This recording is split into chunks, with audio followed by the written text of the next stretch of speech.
18 de Genèse 22. Toutes les nations de la terre seront bénies en ta postérité parce que tu as obéi à ma voix.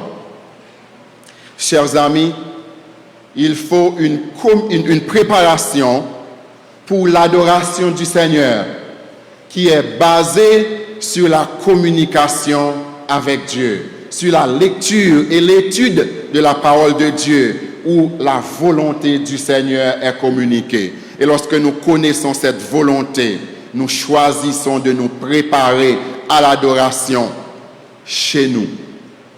Nous commençons par confesser nos péchés chez nous. Nous commençons par demander à Dieu de nous accepter nous-mêmes comme sacrifice à lui chez nous. Nous mettons à part nos offrandes en argent chez nous, pas lorsqu'on commence à prononcer des paroles, à prier pour l'offrande, que nous cherchons un petit billet dans notre porte-monnaie pour donner, et si nous ne trouvons pas un petit billet, nous ne donnons pas ce jour-là. Mais nous préparons chez nous ce que nous allons offrir au Seigneur dans le culte d'adoration. C'est ce que je fais moi-même à la maison. Je mets à part l'argent que je vais contribuer pour l'avancement du royaume chez moi. Et j'apprends à mes enfants à le faire aussi. Ma femme et moi, nous prenons le soin de travailler avec nos enfants pour saisir ce principe qu'il faut, dès chez soi, mettre à part ce qu'on va offrir au Seigneur, après avoir confessé ses péchés en se préparant à adorer. Mes chers amis, l'adoration qui plaît réellement à Dieu exige d'abord une communication. Et ça exige aussi une préparation. Mais il y a une troisième exigence, un troisième élément. La troisième exigence, c'est une séparation. Et cette séparation se voit dans les versets 4 et 5 du chapitre. Dans les versets 4 et 5 du chapitre que nous avons devant nous, nous voyons Abraham en train de faire quelque chose de très important dans le texte. Regardons ces versets. Le troisième jour, Abraham, levant les yeux, vit le lieu de loin, la montagne de Morija. Et Abraham dit à ses serviteurs, « Restez ici avec l'âne. Moi et le jeune homme, nous irons jusque-là pour adorer et nous reviendrons auprès de vous. Restez ici avec l'âne. Moi et le jeune homme, nous irons jusque-là pour adorer et nous reviendrons auprès de vous. » Ne me demandez pas pourquoi Abraham avait dit aux serviteurs « et nous reviendrons auprès de vous ». L'auteur de l'Épître aux Hébreux, au chapitre 11, avait dit que c'est par la foi qu'Abraham avait offert Isaac en sacrifice. Il croyait que Dieu avait un bon plan. Je n'ai pas les détails, mais dans sa foi, il a pu dire à ses serviteurs, « Nous reviendrons auprès de vous. » Abraham prit le soin de se séparer des deux serviteurs, car ces derniers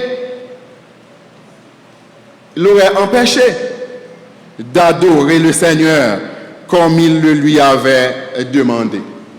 Le Seigneur avait demandé à Abraham de lui offrir Isaac en holocauste sur la montagne de Morija.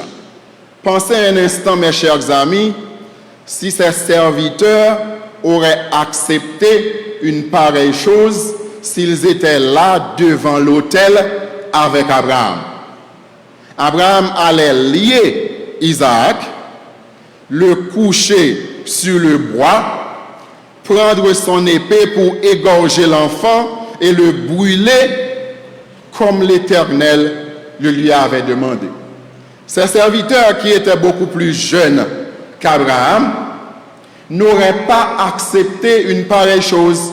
Ils ne comprenaient pas la profondeur de la relation qu'Abraham avait avec le Seigneur.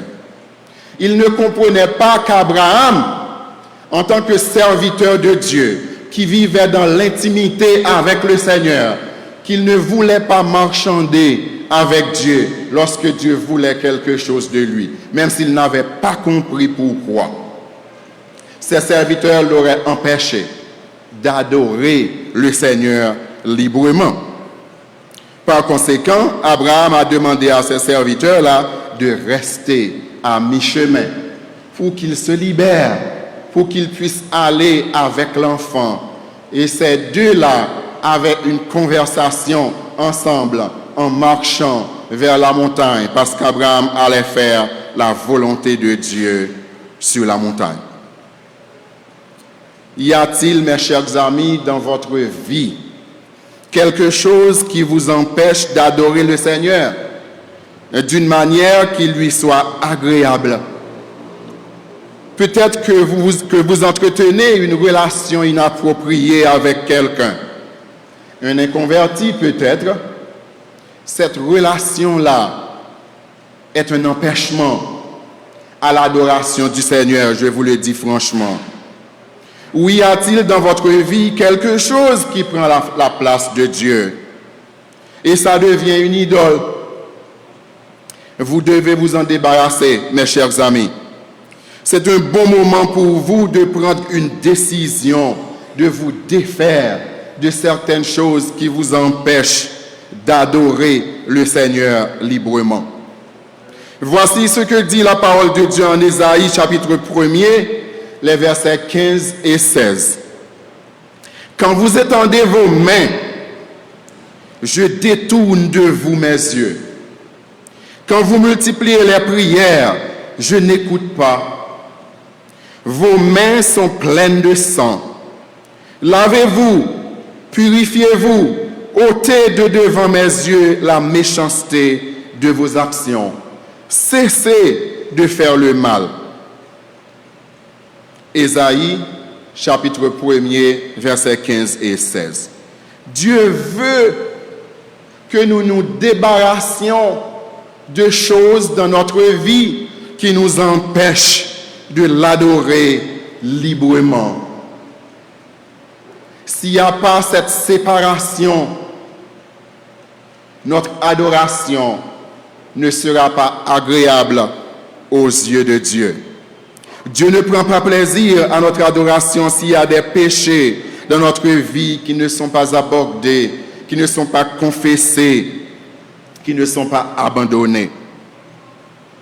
Mes chers amis, c'est important car Dieu rejette l'adoration qui se fait sans que la personne ne prenne la décision de se séparer de choses qui déplaisent à l'Éternel. Il y a une communication qui est nécessaire. Il y a une préparation à l'adoration qui est nécessaire. Il y a une séparation qui est nécessaire pour se libérer, pour pouvoir adorer le Seigneur, quel que soit le cantique qu'on chante. Même si on chante gloire, gloire à l'Éternel, qu'un cantique solennel de nos cœurs monte à son trône, s'il n'y a pas cette séparation, Dieu va rejeter tout ça. Même si la prière qui est adressée à l'Éternel est formulée d'une manière extraordinaire, bien présentée, avec beaucoup de logique, et des versets de la Bible cités dans la prière, Dieu a dit qu'il va rejeter tout ça s'il n'y a pas cette séparation d'avec le péché. Mes chers amis, il y a une quatrième exigence dans l'adoration. C'est la consécration avec un esprit de sacrifice. Les versets 9 à 12 de notre passage nous montrent qu'Abraham, particulièrement, était prêt à aller à l'extrême pour adorer le Seigneur, si c'est là ce que Dieu a voulu. Abraham, comme je disais tout à l'heure, ne marchande pas avec le Seigneur. Si le Seigneur veut Isaac, l'enfant choisi, l'enfant de la promesse, en holocauste, Abraham est prêt à le lui offrir en holocauste. Lisons les versets 9 et 10 dans Genèse chapitre 22. Lorsqu'il fut arrivé au lieu que Dieu lui avait dit, Abraham y éleva un autel et rangea le bois.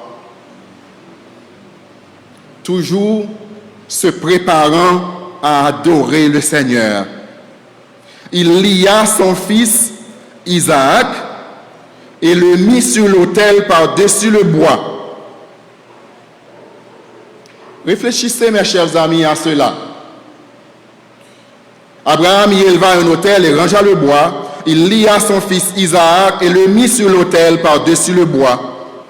Verset 10. Puis Abraham étendit la main et prit le couteau pour égorger son fils.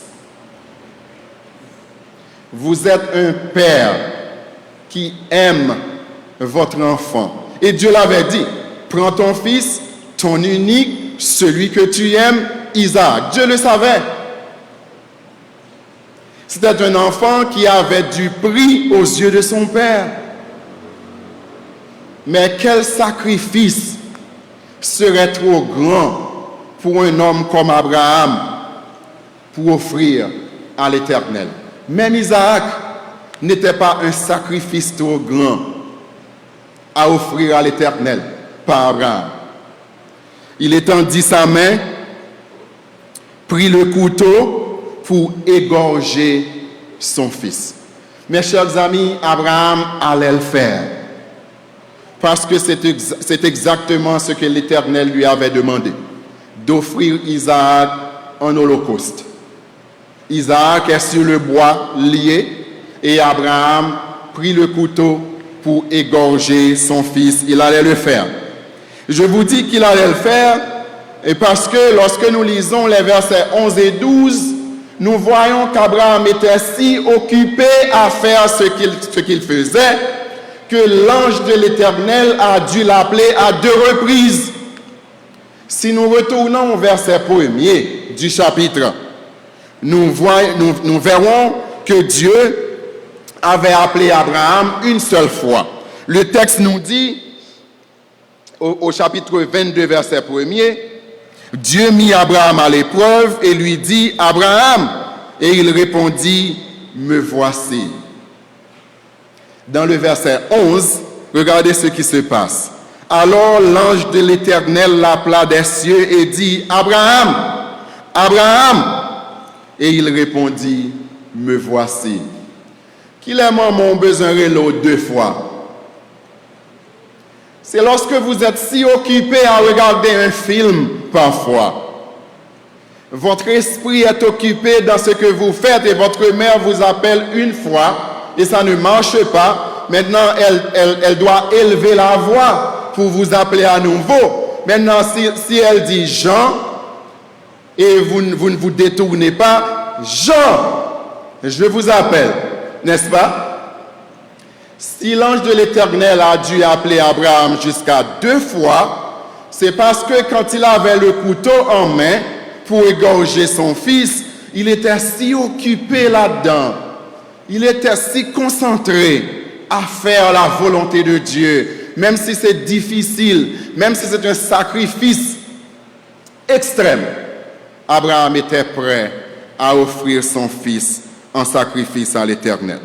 Et maintenant, la deuxième observation qu'il faut faire dans le passage, c'est que l'ange a parlé aussi, après avoir appelé Abraham pour le détourner de ce qu'il allait faire. L'ange dit, n'avance pas ta main sur l'enfant et ne lui fais rien, car je sais maintenant, verset 12, que tu crains Dieu et que tu ne m'as pas refusé ton fils, ton unique. Il t'a fait. Il t'a fait. N'avance pas ta main sur l'enfant et ne lui fais rien. Si l'ange a dû dire à Abraham, n'avance pas ta main sur l'enfant et ne lui fais rien, c'est que dans l'omniscience de Dieu, Dieu sait qu'Abraham était sur le point d'égorger son fils à la gloire du Seigneur, parce que c'était là ce que le Seigneur lui avait communiqué de faire dans sa parole. Mes chers amis, êtes-vous prêts ce matin à aller jusqu'au bout pour faire ce qui plaît à l'Éternel? Êtes-vous prêts ce matin à aller jusqu'à l'extrême pour faire la volonté de Dieu? Dieu avait dit à Israël en Malachie chapitre 1er, les versets 7 et 8, « Vous offrez sur mon autel des aliments impurs, et vous dites en quoi t'avons-nous profané? C'est en disant la table de l'Éternel est méprisable, quand vous offrez en sacrifice une bête aveugle. N'est-ce pas mal? Quand vous en offrez une boiteuse ou infirme, n'est-ce pas mal? Dit le Seigneur. Offre-la donc à ton gouverneur. Te recevra-t-il bien? Te fera-t-il bon accueil? C'est parce que les enfants d'Israël n'avaient pas voulu offrir à l'Éternel des sacrifices de choix. Ils ne pensaient pas que Dieu en était digne. Ils étaient négligents dans leur adoration du Seigneur. Ce matin, mes chers amis, vous et moi, nous devons réfléchir un peu pour voir, lorsque nous nous approchons du Seigneur pour l'adorer, lorsque nous sommes venus devant lui pour lui offrir un culte d'adoration, comment est-ce que nous sommes venus? Notre vie personnelle, ce que nous lui apportons, ce que nous mettons à côté pour le Seigneur, est-ce que nous les évaluons pour voir si le Seigneur va vraiment être satisfait, va vraiment prendre plaisir dans ce que nous lui apportons, dans ce que nous lui offrons? L'apôtre Paul a écrit en Romains chapitre 12 et le verset 1er. « Je vous exhorte donc, frères, par les compassions de Dieu, à offrir vos corps comme un sacrifice vivant, saint, agréable à Dieu, ce qui sera de votre part un culte raisonnable. » Dans ce passage du Nouveau Testament, Dieu ne nous demande pas de lui sacrifier un de nos enfants. Dieu est contre le sacrifice humain, à la vérité, dans la Bible. Dieu ne nous demande pas de nous sacrifier non plus sur l'autel. Ce n'est pas notre mort que Dieu veut, mais Dieu veut notre vie vécue pour lui dans la sainteté. Dieu veut que nous consacrons notre vie à lui si cette vie est vécue dans la volonté de Dieu, selon les principes de sa parole. Dieu veut que nous lui donnons notre vie personnelle. Il veut nos dons spirituels. Si Dieu nous donne un don spirituel après avoir accepté Jésus-Christ comme notre sauveur personnel, il veut que ce don soit utilisé pour le servir, pour l'adorer, pour sa gloire et pour son honneur. Il veut nos talents, il veut notre énergie, il veut notre temps, il veut notre agenda, il veut nos plans. Est-ce que vous êtes prêts?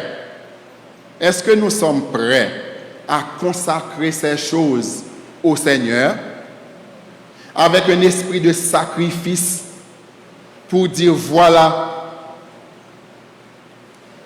tout ça est à votre disposition.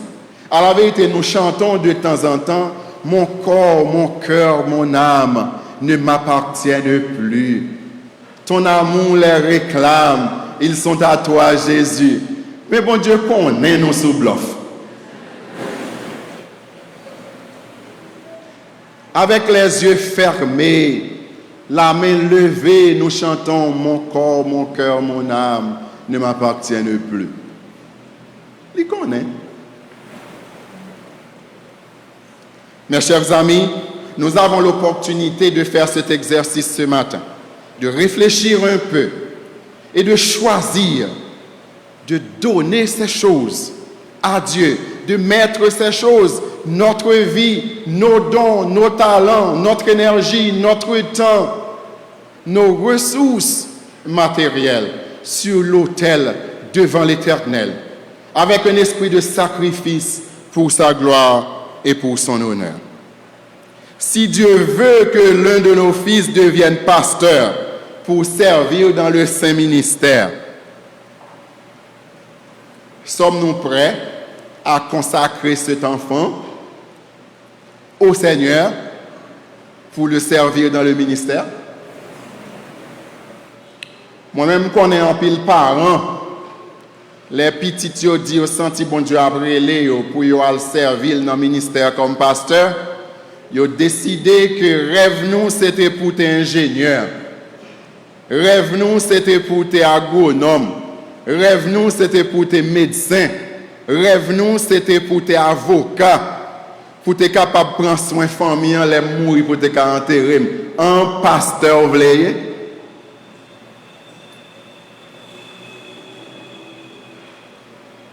Il n'y a pas quoi que vous pouvez compter sur ça qui dit que bon Dieu relève pour le pasteur. Mes chers amis, êtes-vous prêts à consacrer cet enfant à servir le Seigneur comme Anne l'avait fait avec Samuel? Elle avait consacré cet enfant à servir le Seigneur, à vivre même dans la présence du Seigneur. Si Dieu veut que votre fils ou votre fille soit consacré au saint ministère, à aller dans un pays étranger pour servir comme missionnaire, êtes-vous prêt à le faire avec joie pour la gloire de Dieu? Ce n'est pas de consacrer l'enfant en holocauste sur un autel à l'Éternel. L'enfant va vivre, mais seulement vivre quelque part pour la gloire du Seigneur. Est-ce que nous sommes prêts pour nous faire ça?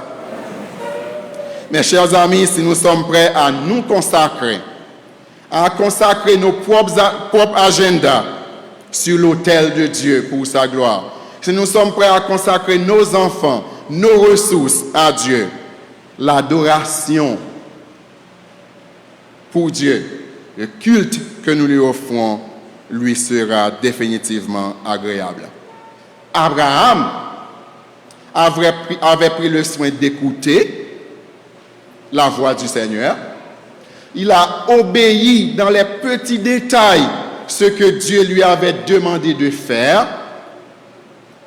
Il a pris son fils et il est allé à la montagne même que Dieu lui avait montré.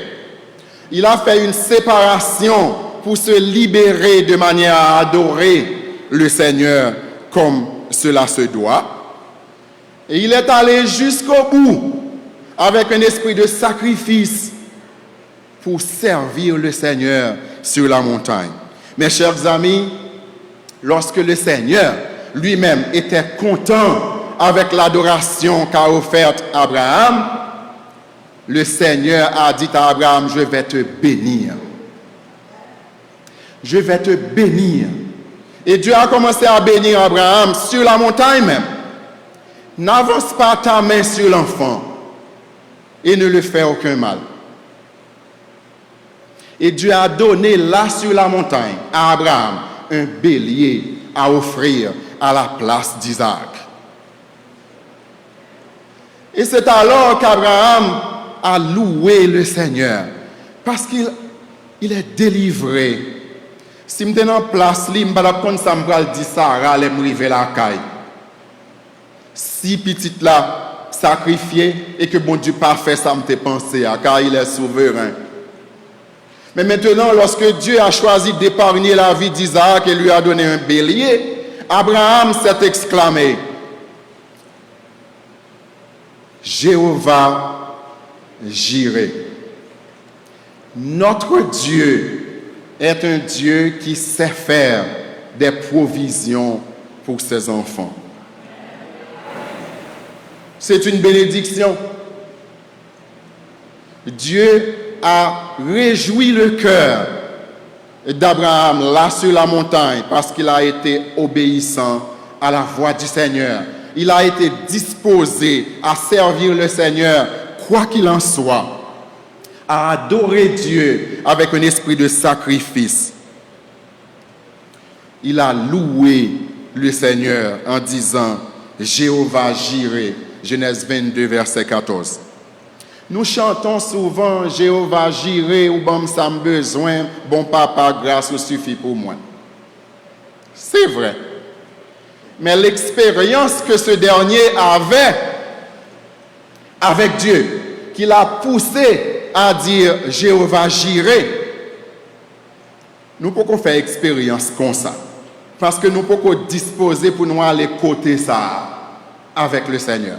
Mes chers amis, il faut être disposé à se sacrifier pour le Seigneur, à sacrifier ce que nous avons comme ressources pour la gloire de Dieu, pour que notre chant fasse du sens. Jéhovah Jireh, ou bon ça me besoin, bon papa, grâce suffit pour moi.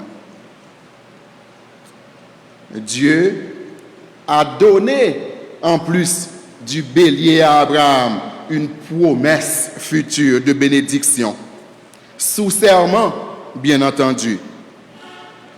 À partir du verset 15, nous lisons que l'ange de l'Éternel appela une seconde fois Abraham des cieux et dit « Je le jure par moi-même, parole de l'Éternel, parce que tu as fait cela et que tu n'as pas refusé ton fils, ton unique. Je te bénirai et je multiplierai ta postérité comme les étoiles du ciel et comme le sable qui est sur le bord de la mer. Et ta postérité possédera la porte de ses ennemis. Toutes les nations de la terre seront bénies en ta postérité, parce que tu as obéi à ma voix. » Lorsque nous nous approchons du Seigneur dans une assemblée quelconque, ce matin en particulier, nous anticipons la bénédiction de Dieu sur nous alors que nous sommes ici. Nous voulons que Dieu nous bénisse et que nous sortions d'ici rechargés, bénis par le Seigneur. Mais il y a des exigences. Nous devons écouter d'abord la voix du Seigneur en regardant, en lisant, en étudiant attentivement sa parole, car c'est là qu'il communique avec nous. En ayant une disposition à obéir à sa volonté lorsqu'il nous dit de faire quelque chose. En prenant la décision de nous séparer de tout ce qui, dans notre vie, n'est pas conforme à la volonté de Dieu pour nous libérer de sorte que nous puissions adorer Dieu librement.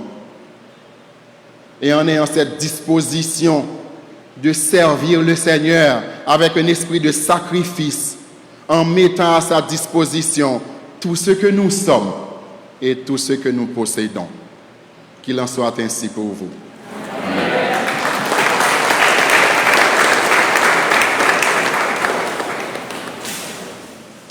Amen.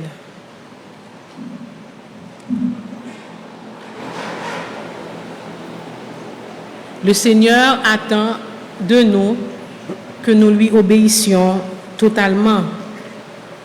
Une obéissance à moitié constitue une désobéissance. Et en réponse au message, j'invite l'Assemblée à entonner avec moi au numéro 106 de la section Mélodie joyeuse. Tu payas mon salut par ton grand sacrifice. Ô Jésus, quel merveilleux amour.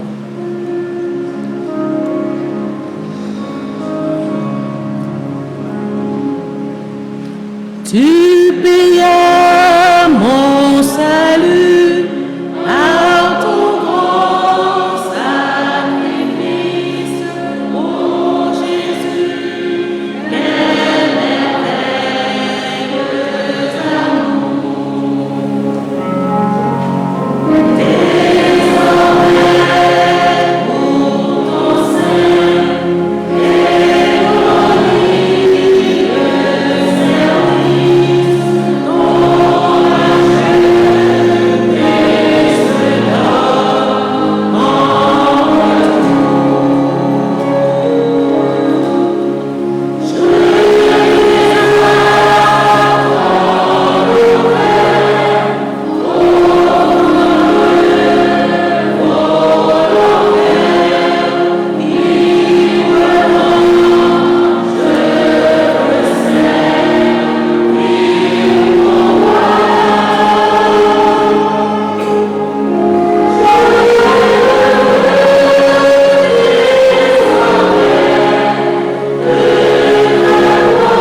Y a-t-il quelque chose que le Seigneur vous demande de sacrifier ce matin à travers le message que vous venez d'entendre? Y a-t-il un Isaac dans votre vie? Y a-t-il quelque chose qu'il vous demande de déposer à son autel pour que votre adoration lui soit agréable, pour que votre vie lui soit agréable?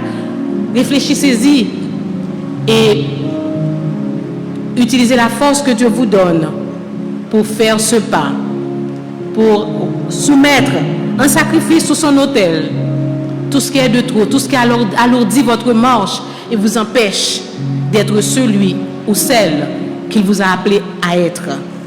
Je vous invite à vous mettre debout, chers frères et sœurs.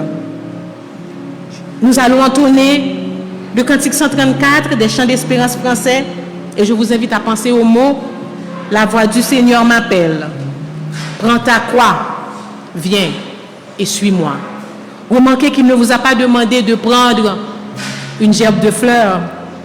Il ne vous a pas demandé de prendre vos diplômes ou vos plaques d'honneur, mais il vous demande de prendre votre croix et de le suivre. Nous allons chanter la première, la deuxième et la quatrième strophe. La voix du Seigneur m'appelle, prends ta croix et viens suis-moi. Je réponds, sauveur fidèle, me voici, je suis à toi.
À Dieu ce matin, que nous puissions le suivre jusqu'au bout, que nous puissions garder notre communion avec lui et lui servir, lui donner une adoration qui exige la communication, la préparation, la séparation et la consécration.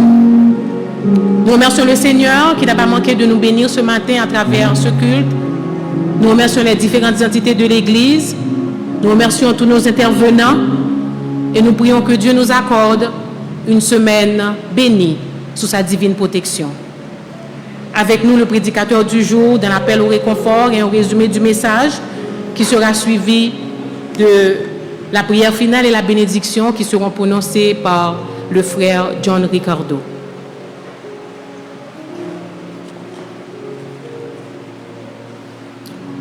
Chers amis ici présents, chers auditeurs et internautes, je ne voudrais pas que le message de ce aujourd'hui soit juste un autre message à ajouter sur les autres que vous aviez déjà entendus dans le passé, mais que vous preniez le temps de réfléchir sur ce que le Seigneur vous a communiqué ce matin. Il est possible de perdre son temps à l'Église.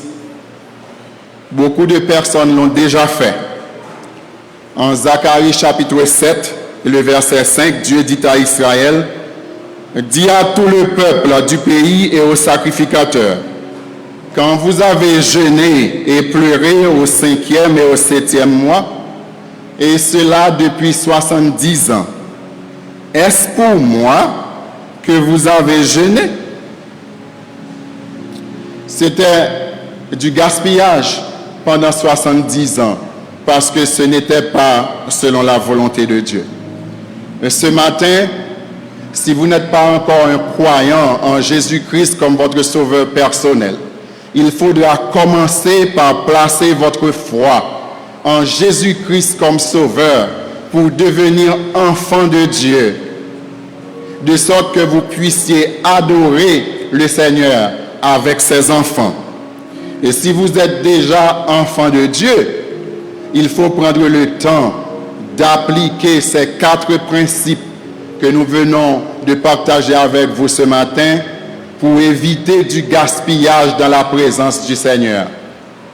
Une communication avec Dieu, une préparation à adorer, une séparation d'avec les choses qui ne sont pas conformes à la volonté de Dieu et une consécration avec un esprit de sacrifice à servir le Seigneur avec ce que nous sommes et nos ressources. Une fois de plus, qu'il en soit ainsi pour vous. Que le Seigneur vous bénisse. Prions le Seigneur. Dieu de toute grâce, Dieu de bonté, Dieu de miséricorde, au nom de Jésus-Christ, ton Fils, nous nous approchons de toi en cet instant pour te remercier pour ce magnifique moment que nous avons passé en ta présence. Nous te remercions pour toutes les provisions éternelles désormais que tu avais réservées pour nous. Notre intention, c'était de t'offrir une adoration qui serait selon ton cœur. Mes frères, mes sœurs et moi-même, nous avions l'intention de t'offrir une adoration qui te ferait réellement plaisir. Et après avoir écouté ta parole, nous nous demandons, est-ce qu'il en a été ainsi? Nous nous demandons, est-ce que réellement nous avons présenté à ton autel une adoration selon ta volonté?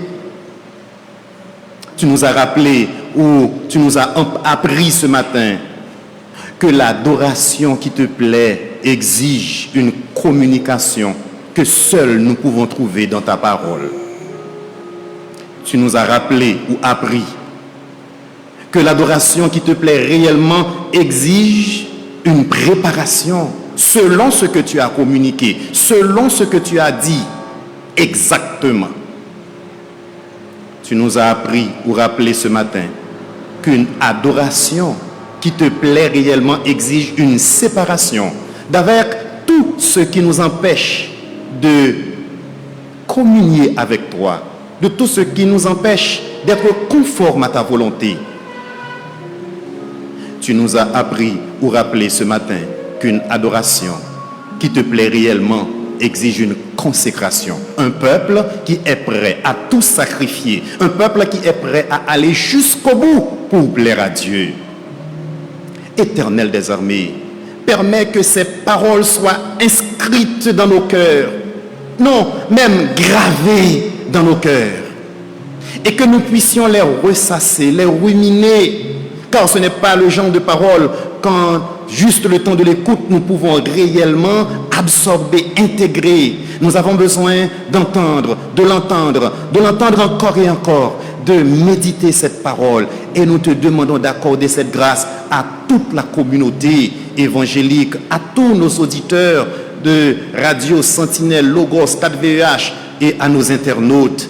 Et qu'ainsi nous puissions, Éternel des armées, faire l'expérience de cette préparation que tu as fait avec Abraham pour que nous puissions recevoir une bénédiction éternelle qui ne finira jamais. C'est notre prière à toi pour nous et pour ton peuple, au nom de Jésus-Christ notre Seigneur.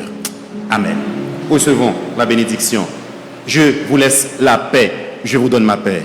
Je ne vous la donne pas comme le monde la donne, que votre cœur ne se trouble point et ne s'alarme point, dit Jésus.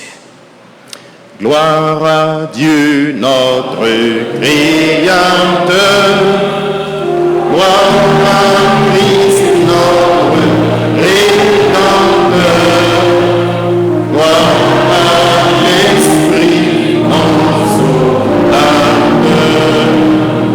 Louange et gloire au Dieu Sauveur. Amen. Allez en paix et que Dieu vous bénisse.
Ô Père, tu as envoyé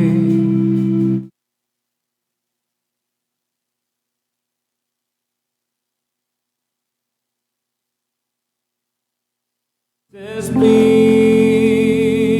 qui donne vie, anime-moi, ce feu pour toi. Saint-Esprit, viens par ta pluie, rafraîchis-moi.